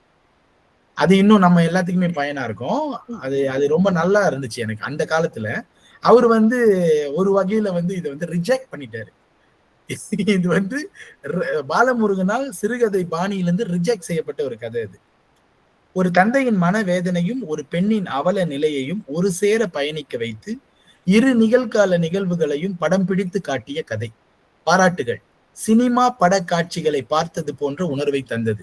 இது மட்டும்தான் நான் நினைச்சுக்கிட்டு எழுதுனதும் அவரும் கரெக்டா சொல்லிட்டாரு. நான் வந்து ஒரு சினிமாவை நீங்க ஒரு சினிமாவா எடுத்தீங்கன்னா பிளாக் அண்ட் ஒயிட்ல இந்த காட்சியை காட்டிக்கிட்டே போக முடியும். எனக்குள் ஒருவனா அந்த சித்தார்த் படமா, அந்த கனவு, அந்த அந்த நிஜ காலம், உண்மையான காட்சி, நடிகை கனவுதான் வந்து அந்த தியேட்டர்ல வேலை செய்யறேன். அந்த மாதிரி நினைச்சுதான் நான் இந்த கதையை எழுதினேன். பழமைவாத கதைக்கரு, ஆனாலும் காட்சிகளை எடுத்து சென்ற விதத்தில் ஒரு புதுமை எனலாம். சினிமாவிற்கு திரைக்கதை எத்தகைய அவசியமோ அதே போன்றுதான் சிறுகதைகளுக்கும் புனைவுகள் மிக உன்னதம். இச்சிறுகதை புனைவுகளில் தான் சிக்கல்களை எதிர்நோக்கியுள்ளது. புனைவுகளை காட்சிப்படுத்துதலில் குழப்பத்தை ஏற்படுத்தியுள்ளது. ஆங்காங்கே காணப்படும் சிறு சிறு குழப்பங்கள் தீர்க்கப்படுதல் அவசியம். சிறுகதைகளில் மொழியின் பங்கு சிறப்பானதாக வேண்டும். இச்சிறுகதையில் மொழி இயல்பு தன்மையிலிருந்து விலகி கவித்துவமான வார்த்தைகளுக்கு முக்கியத்துவம் கொடுத்தது போல் ஆகிவிட்டது. பிரசவம் எனும் நீடு நிலவலில் மேகம் எடுத்து நிலா மறைந்து கொண்டது போன்ற கவித்துவம் நிறைந்த வார்த்தைகள் சிறுகதைக்கு அவசியமற்றது. கதையின் களம் நகர்வதற்கும் சமமாக ஒப்பிட்டு அங்கு கவித்துவத்தை நிரப்பினால் இயல்பாக இருக்காது. ஓமைகள் கூட அவசியம் இல்லை எனில் பயன்படுத்த வேண்டியதில்லை. புனைவுகளில் சூழல்களை காட்சிப்படுத்த வேண்டும். 1000 வார்த்தைகளை கடத்துவதை விட ஒரு மௌனம் 100,000 விடயங்களை தாங்கி நிற்கும். சிறுகதைகள் புனைவுகளுக்கு மட்டுமே தன்னை வளைந்து கொடுக்கும் தன்மையுள்ளவை. விவரிப்பு, கட்டுரைத்தன்மை சிறுகதை சிதைத்துவிடும். இச்சிறுகதையில் பெண்ணை பற்றிய தன்மைகள், உண்மைகள் யாவும் கட்டுரை தன்மை வடிவில் உள்ளன. சித்தரிப்புகள் வேண்டும், ஒரு பெண்ணை மதிக்க வேண்டும் என்ற வார்த்தைகள் கூடாது. காட்சிப்படுத்தலும் சித்தரிப்புகளும் அதை உருவகப்படுத்த வேண்டும். வாசகனுக்கு கண்முன் நிகழ்த்தி காட்ட வேண்டும். சிறுகதையின் தலைப்பு பூடகமாக இல்லை. இத்தலைப்பு கதையின் சாரத்தையும் தர்க்கத்தையும் தெளிவுபடுத்திவிட்டது. வாசகன் கதையையும் தலைப்பையும் தொடர்பு படுத்தி பார்க்கும் வாய்ப்பை உருவாக்க முயல வேண்டும். நீர்ப்பாசி என்கிற தலைப்பிற்கும் அக்கதை கருவிற்கும் உள்ள தொடர்பை ஊகிக்க வேண்டும். சிறுகதையின் முடிவு ஓகேதான், இருந்தாலும் திரேசாவை தூக்கி எறிவதோடு முடித்திருந்தால் இன்னும் சிறப்பாக இருக்கும். பீட்டரின் வயதோடு முடிந்த கதை திரேசாவின் வயதை முன்னிறுத்தி அனுதாபத்தை தேடிக்கொள்கிறது. இது வந்து பாலமுருகனுடைய ஒரு விமர்சனம், ரொம்ப ரொம்ப தரமான ஒரு விமர்சனம். நான் அப்பயே பாலா கிட்ட ஒத்துக்கிட்டேன். பாலா, இது சிறுகதை இலக்கணத்துக்கிட்ட உட்படாத. ஆனா நான் என்ன நினைக்கிறேன்னா பாலா, எனக்கு என்னமோ இப்படி ஒரு புதுசா ஒன்னு உருவாக்கலாமோ, ஒரு ஒரு கவிதை வடிவில் ஒன்னு அண்மிக்கலாமோ. இப்ப வைரமுத்துவோடைய சிறுகதைகள் நீங்க பாத்தீங்கன்னா, வைரமுத்து சிறுகதை இலக்கணம் தெரிந்தவர்கள் சிறுகதையை ஏத்துக்க மாட்டாங்க. வரிக்கு வரி கவிதை தான் அவருடையது. ஆனா அந்த சிறுகதைகளுக்கும் ஒரு ரசிகர் கூட்டம் இருக்கிற மாதிரி இந்த இந்த இந்த கதையில சொல்லப்பட்ட வரிகளை வந்து நான் என்ன நினைக்கிறேன்னு சொன்னா, நான் மேபி இதற்கு மேலும் இப்படி தொடரக்கூடிய சூழல் இருக்கு. ஏன்னா எனக்கு இது கொஞ்சம் வசப்படுது.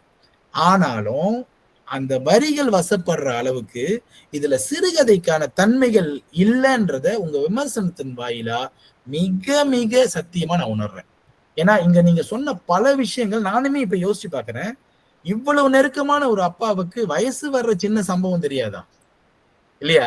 அது ரொம்ப அழகான விஷயம். அது என்ன, அது உண்மையாவே வந்து நான்லாம் இதை கவனிக்காம விட்டுட்டோமே என்ற மாதிரி. அப்புறம் தம்பி சொன்ன மாதிரி இவ்வளவு பெண்ணியம் பேசுற நம்ம மீண்டும் போயிட்டு பிரசவத்திலையும் தாய்ப்பாலையும் கொண்டு போய் முடிச்சிட்டோம் பாருங்க. ஓகே, அந்த விஷயமாகட்டும். அப்புறம் பிறகு இவங்க நம்ம யாரு இவங்க கூட சொன்னாங்க, காந்தி கூட சொன்னாங்க அழகா. மீண்டும் நம்ம என்ன ஒரு கருத்தை நிலைநிறுத்துறோம்னா, பெண்கள் வந்து ஒரு 4 பேருக்கிட்ட மாட்டினா முடிஞ்சு, அவ்வளவுதான், அவங்களுடைய வாழ்க்கையை அவ்வளவுதான் அப்படின்ற கதையெல்லாம் வந்து ரொம்ப ரொம்ப பிற்போக்குத்தனமான, இதெல்லாம் ரொம்ப மாற்றி அமைக்க வேண்டிய ஒரு கதை. ஆனா நான் எடுத்துக்கொண்ட பாடுபொருள் என்னை ஒரு லோகேஷ் கனகராஜாகவும் அது வந்து ஒரு கவிதத்துவமா இதை எப்படியாச்சும் சொல்லி ஒரு கௌதம் வாசுதேவ் மேனனுடைய கேமரா வழியா ஒரு கதையை நோக்கணுன்றது. ஆனா சிறுகதைன்னு வரும்போது ஒப்புக்கொள்றேன். இது வந்து ரொம்ப ரொம்ப சரிப்படுத்த வேண்டிய ஒரு கதை. நன்றி நன்றி. வேற யாருக்காவது கருத்து இருக்கா? கலந்துரையாடலாம், பிரச்சனை இல்லை. சிவா, உங்களுடைய கதை நான் ஒரு தடவை தான் வாசித்தேன். உங்களுக்கு தெரியல, நூல் வெளியீடு அந்த வேலைகள் அதெல்லாம். ஆனால் வாசித்ததோட இதை வாசிக்கிறதுக்கு எனக்கு ஒரு சிக்கல் இருந்தது. அந்த சிக்கல் என்னன்னா, உங்களுடைய அந்த மொழிநடை. அந்த மொழிநடை வந்து கதை கருக்குள்ள நம்ம போய் உட்கார முடியாத அளவுக்கு அந்த மொழிநடை நம்ம இழுத்து வேற திசைக்கு தூக்கி போட்டுருது. அது ரொம்ப ரசித்தேன். நீங்கள் சொன்ன அந்த வார்த்தையும் எனக்கு பிடிச்சது. ஒரு சிறுகதை இலக்கணத்துக்குள்ள நம்மளுடைய மொழி ஆளுமையை காட்டக்கூடாது அப்படிங்கிற மாதிரியான ஒரு விஷயம் இருக்குது அப்படின்னு சொன்னால் அதை நம்ம தகர்க்கணும்னு நான் நினைக்கிறேன். ஏன்னா எனக்கு அது வசப்படுது. எனக்கு அந்த மொழி அந்த இந்த காட்சியை பார்க்கக்கூடாதுன்னு நிலவு மேகத்தை இழுத்து போத்துக்கிச்சு அப்படிங்கிறதெல்லாம் செம்மையான வரி. ரொம்ப ரசிக்கக்கூடியதாக இருந்துச்சு. அது எனக்கு பிடிச்சி அது ஒரு மாதிரியான காட்சிப்படுத்துதலாக தான் நான் அதை பார்த்தேன். அது ஒன்று. இன்னொன்று வந்து என்னன்னா, நீங்கள் அந்த கோடுகள் போட்டிருக்கீங்க பாருங்க, ஒவ்வொரு இதுக்கும் கோடு போட்டிருக்கீங்க. அது கொஞ்சம் எனக்கு அது சிக்கலாக இருந்தது. ஏன்னா அந்த கதையை முழுசாக படிக்கும்போது வந்து நமக்கு அந்த கதை ஓட்டம் தெரியும், இது மாறி மாறி வருதுங்கிறதும் தெரியும். முதல்ல நீங்கள் அந்த வாந்தியை போட்டிருந்தீங்க, கதையில் வாந்தி போட்டிருந்தீங்க. அதே வாந்தி தான் கடைசியும் இருக்குது. அந்த வாந்தி கடைசியில் உட்காரும்போது எனக்கு புரியுது, ஓ ஏதோ ஒரு ஒமட்டல் வந்து அவனுக்கு கடைசி வரைக்கும் அது இருந்திருக்கு அப்படின்ட்டு. அது எனக்கு உங்கள் கதையில் பிடிச்ச விஷயம். இன்னொன்று என்ன யோசிக்க வச்சதுன்னா, திரும்பியும் அந்த ஊழ்வினை வந்து அவங்க போயிட்டு அனுபவிக்கணும், அதை அடுத்தவங்க தலையில் ஏற்றக்கூடாது. அப்போது அந்த தந்தை செய்ததை வந்து உங்கள் பார்வையை வந்து நியாயமாக தான் இருக்குது. யாருக்கு ரொம்ப நேசிக்கிறோமோ அவங்களுக்கு வழி கொடுத்தா நல்லாயிருக்கும்னு நீங்கள் நினைக்கிறது ரைட்டு. அதை ஏன் என் மேலே வைக்கிறீங்க? நான் என்ன பாவம் பண்ணணும்னு அந்த பொண்ணு நினைக்கும் இல்லையா? அது அது எனக்கு கொஞ்சம் அப்படி இருந்தது. பட் தென் இது ஒரு வித்தியாசமான அணுகுமுறையாக எனக்கு தெரியுது. ஏன்னா அந்த அந்த மொழி நடை மேலே எனக்கு இருக்கிற அந்த மயக்கத்தில் நான் சொல்கிறேன். ரொம்ப பிரமிச்சு போனேன். ஐயோ, இப்படி கூட வந்துட்டு இதை எழுதலாமா ஒரு சிறுகதை, இவ்வளோ அழகாக இருக்க அப்படின்னு சொல்லிட்டு. சரிதான். இதே சமயத்தில் எனக்கு இன்னொரு பயமும் வந்துச்சு, என் கதைக்கு எவ்வளோ துப்புழு போதோ தெரியலையே அப்படிங்கிறது. ஏன்னா நானும் என்னுடைய கதைகளை திரும்ப திரும்ப படிக்கும்போது இந்த மாதிரியான கருத்துக்கள் அங்கங்கே போய் உள்ள வச்சிருக்கோம். அத்துமீறி அடுத்தவங்க ரூமை எட்டி பார்க்குற மாதிரி. அது நம்ம கதை தான், ஆனால் நம்ம போய் அதில் நம்மளுடைய கருத்தை உள்ள வைக்கிறது தவறு. இருந்தாலும் பரவாயில்ல, அடுத்தடுத்த கதைகளில் நம்ம திருத்துறதுக்கான வாய்ப்பாக இந்த நிகழ்ச்சி நம்மளுக்கு அமையுது. வாழ்த்துக்கள் சிவா, தொடர்ந்து எழுதுங்க. அந்த இதை கை விட்டுறாதீங்க, அதை தொடர்ந்து நீங்கள் எழுதுங்க. நன்றி.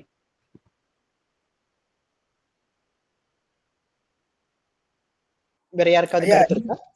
இன்னும் ஒரு கருத்தியா, பாலா சொன்னதுல வந்து ரொம்ப முக்கியமா ஒரே ஒரு லைன் வந்து, நம்ம எல்லாருமே இப்ப சிறுகதையை நோக்கி போறோம் அப்படின்றதுக்கு வந்து அது எந்த மொழியில சொன்னாலும் பரவாயில்ல, கவிதையா சொன்னாலும் பரவாயில்ல, வெகு ஜன மொழியில சொன்னாலும் பரவாயில்ல, அவர் ஒரு விஷயம் ரொம்ப திரும்ப திரும்ப சொன்னாரு. சிறுகதைகள் எதையுமே சொல்லக்கூடாது, காட்டணும்னு சொன்னாரு. சிறுகதைகள் எதையுமே சொல்லக்கூடாது, நடக்கிற காட்சியை நீங்க காட்டினா போதும், அது அவங்க புரிஞ்சுக்கிட்டோம் அப்படின்றதுதான் அவருடையது. இப்ப இந்த கதையில கூட நான் சொன்ன விஷயங்கள் அதிகமா இருக்குன்றத நான் மாத்திக்கொண்டுதான் ஆகணும். நான் சில விஷயங்கள் காட்டல, நான் சொல்லியிருக்கேன். அப்புறம் இன்னொன்னு, ஒரு வாசக பார்வையில எப்படி வேறுபடுது பாருங்க. இப்ப சாந்தாக்கா சொன்ன மாதிரி அந்த கோடு குழப்பத்தை அவங்களுக்கு உருவாக்கி இருக்கு. மதிய அண்ணன் சொன்ன மாதிரி அந்த கோடே அவருக்கு ஒரு தெளிவு கொடுத்திருக்கு. ஏன்னா நானுமே கூட அந்த கோடு தான் எனக்கான அந்த அந்த ஒரு ஒரு ஒரு காட்சியை மாத்தி காட்டும் போது அந்த அந்த கருப்பு கலர் அப்படியே ஒரு வெள்ளையா மாறி போனாதான் ஒரு சினிமாவில நம்ம இவன் வந்து பழைய காலத்துக்கு போறான்னு தோணும் இல்லையா, அப்படின்னு நினைச்சேன். அதே மாதிரி இந்த ஊழ்வினைன்ற தலைப்பு தான் கடைசியா எல்லாத்தையும் சிந்திக்க வைக்கும்னு நான் நினைச்சேன். அது கடைசியா எப்படி போச்சுன்னா, அந்த கோடும் அந்த ஊழ்வினையும் போக்கிரி படத்துல மண்டைய மாத்து தெரிஞ்ச நானு கொண்டைய மறந்துட்டேன்ற மாதிரி அந்த தலைப்பையும் போட்டிருக்க கூடாது, தலைப்பை மாத்தி இருக்கணும். அந்த கோடம் வந்து குழப்பத்தை உருவாக்கி இருக்கலாம் தோணுது. சோ அதனால அந்த ரெண்டுமே எனக்கு இப்ப தோணுது, அது அவசியம் இல்லாம தான் செஞ்சிருக்கணும் அப்படின்னு எனக்கு தோணுது. டீச்சர், தமிழ் செல்வி டீச்சர் கிட்ட ஏதாச்சும் கேளுங்கயா, அவங்க சொன்னா. வணக்கம் டீச்சர், உங்களுக்கு ஏதாவது கருத்து இருக்கா டீச்சர்? வணக்கம். நானுமே வந்து 2 முறை இந்த கதை வந்து படித்தேன். கவிதை நயமா இருக்குன்னா முதல்ல எனக்கு புரியல. அப்புறம் அந்த தலைப்போடு அந்த தலைப்ப வச்சு பார்க்கும் பொழுது அப்புறம் தான் வந்து ஊழ்வினை தான் இப்படிதான் அந்த கதை வந்து அமைஞ்சிருக்கு அப்படின்றது வந்து தெரிஞ்சிருச்சு. அது நம்ம முதலே பேசக்கூடிய விஷயம் தான். அடுத்து வந்து இந்த மிருகங்கள் பத்தி நிறைய அந்த கதையில வந்து நிறைய மிருகங்கள் பத்தி மிருகங்களின் தலைவன் நிறைய இடத்துல மிருகங்களோட ஒப்பிட்டு சொல்லுதல் வந்து சிறப்பா இருந்துச்சு. ஏன்னா இந்த சம்பவத்துக்கு மிருகங்களும் நம்ம மனிதர்கள் வந்து 5 அறிவு. மிருகங்களுக்கு 5 அறிவு. நமக்கு மட்டுமே பகுத்தறிவும் அந்த தன்மை இருக்கு. அப்படி இல்லாத ஆ ம மனிதர்கள வந்து மிருகங்களோடு ஒப்பிடுவது வந்து ரொம்பவே அந்த இடத்துல சிறப்பா இருந்துச்சு. ஆ வேற வந்து அ பாதுகாப்பு. இப்ப வந்து அவரு சொல்லியிருக்காரு இல்லையா? பெண்கள் இப்ப வெளிய போயிட்டாங்க. அந்த அப்பாக்குள்ள தவிப்பு. இன்ன வரைக்கும் இதே நிலைமை வந்து பெண்கள் வீட்ட விட்டு வெளிய போயிட்டு வரலன்னா, நம்மளுக்கு அந்த தவிப்பு வந்து இன்ன வரைக்கும் அத வந்து யாருமே அது ஒரு கேள்விக்குறியா தான் இன்ற வரைக்கும் நிலவி வருது. நினைக்கிறேன் அதுதான். ஆ நல்ல நல்ல ஒரு கதை அம்சம் நல்லா இருந்துச்சு. ஆ அப்போ ஊழ்வினை சொன்ன மாரி தான் அந்த அப்பாவுக்கு உள்ளது வந்து மகள் மீது திணிக்கப்பட்டது. அது மற்றதெல்லாம் அருமையா இருந்துச்சு. அவரோட கதை வந்து எனக்கு படிக்க. நன்றி. நன்றிங்க டீச்சர். வேற வேற யாராவது இருக்கீங்களா கருத்து சொல்றதுக்கு?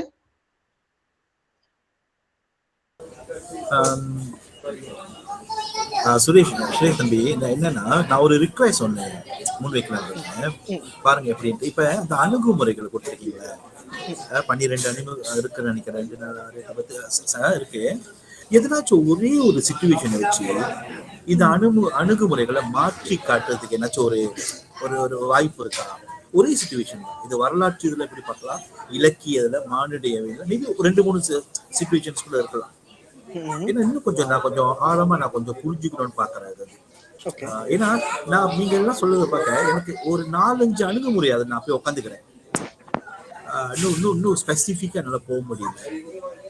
பட் வெரி இன்ட்ரெஸ்டிங் இன்னைக்கு ரொம்ப மீட்டிங் ரொம்ப அருமையா இருந்துச்சு சிவா. ஒரு விஷயங்கள் நம்ம ஏற்றுக்கொள்றோம் தெரியுமா, அதுல இன்னும் அழகாயிருங்க சிவா, இன்னும் ஹென்சம் ஆயிருங்க. இதுதான் நம்ம ரொம்ப பேருக்கு இல்லாம இருக்கு. வெரி வெரி நைஸ் வாழ்த்துறோம் மனசார. இல்ல என்னன்னா இப்படி ஸ்லைட செஞ்சு கொண்டு வந்துட்டு அது வந்து இவ்வளவு முறையா அதை உணர்த்தும் போது எப்படி மறுப்பு சொல்ல முடியும்? இப்ப என் மீதான விமர்சனம் அல்ல, அது படைப்பு மீதான ஒரு விமர்சனமா வைக்கப்படும் போது அதுவும் அது உண்மையாவும் இருக்கு. இவங்க யாரு இப்பதான் ஞாபகம் வந்துச்சு எனக்கு. நீங்க தான் சொன்னீங்கன்னு நினைக்கிறேன். என்ன சொன்னீங்க? அந்த அந்த பெண்ணை வந்து என்னமோ ஒரு நல்ல விஷயம் சொன்னேன். இப்பதான் நினைச்சேன், ஐயோ அதை நம்ம சுட்டி காட்டாம விட்டுட்டோமேன்னு. இன்னொன்னு நான் சொல்லணும்னு நினைச்சேன். இந்த வரலாறு அணுகுமுறைன்னு சொன்னீங்க இல்லையா, அது நான் சாரி ஐயா கொஞ்சம் ஒரு 2 நிமிஷம் கொடுங்க. நீங்க நல்லா பாத்தீங்களா, அந்த பழைய பீட்டரை பத்தி பேசும்போது சத்ரியா காருன்றத பயன்படுத்தியிருப்பேன். சத்ரியா இல்ல, சத்ரியா வந்து முன்ன வந்து நம்ம கைங்கெல்லாம் வந்து பயங்கரமா ரேம் பண்றது அந்த காடி தான். அந்த 2 கதவு இருக்குமே, புரோட்டான் சத்ரியா. இப்ப புரோட்டான் சத்ரியா இல்ல. அப்ப அது ஒரு வகையில வந்து அந்த காலத்துக்கு கொண்டு போயிருக்கும்னு சொல்லி. 2வது அந்த பொண்ணு வந்து காலி பால்டின்ல கால் குத்திக்கும் அதுக்கு. அப்பெல்லாம் வீடு வீடா குப்பையை கொண்டு போயிட்டு வீட்டு முன்னுக்கு வைக்கிற ஒரு வரலாறுலாம் நம்ம வந்து இந்த குப்பமேடுன்றதே ஒண்ணு இப்ப இல்ல. குப்பமேடு ஒண்ணு இருக்கும் இல்லையா?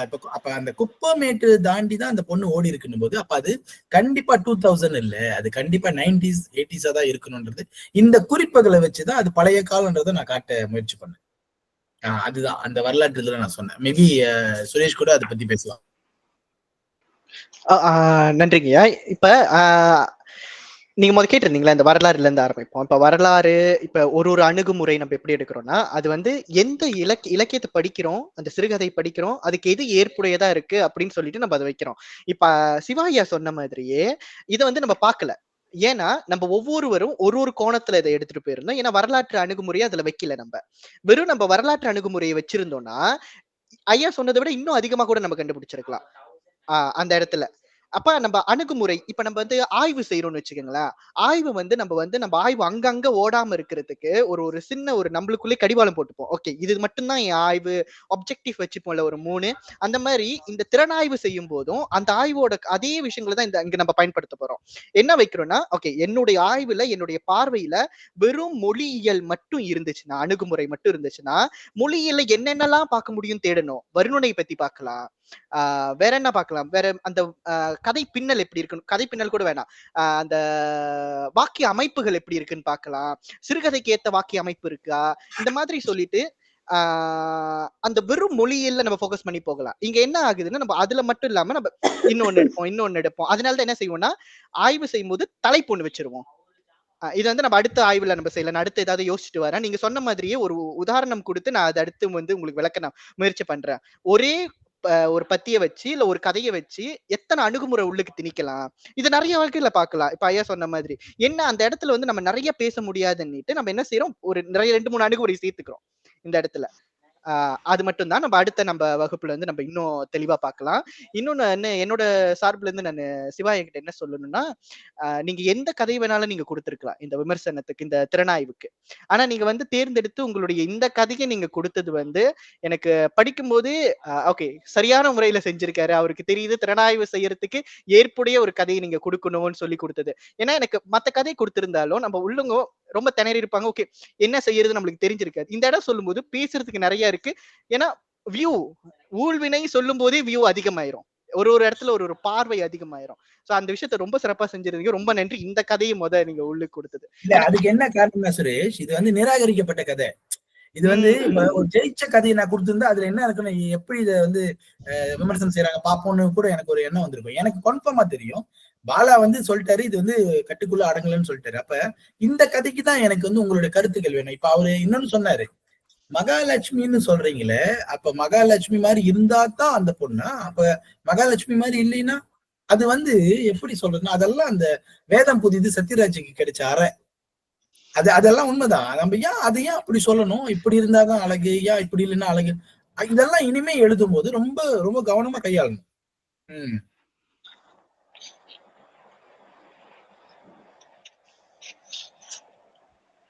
வேற யாராவது கருத்து இருக்கா?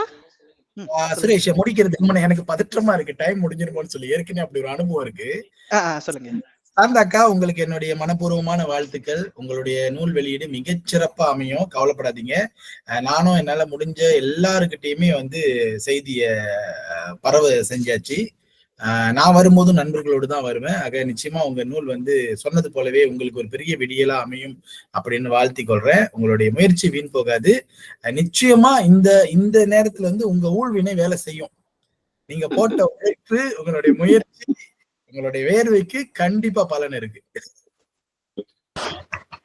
நன்றி நன்றி. எது வந்தாலும் ஏற்றுக்கொள்வோம். ஊழ்வினை அப்படித்தானே, ஏத்துக்கிட்டு போயிட்டே இருக்கும். நம்ம வேலை என்ன, கடமை என்ன, அதை மட்டும் கரெக்டா செய்வோம். காலம் அதை நிர்ணயம் பண்ணும். நன்றி காந்தி, உங்களை ரொம்ப எதிர்பார்க்கிறேன் நானு.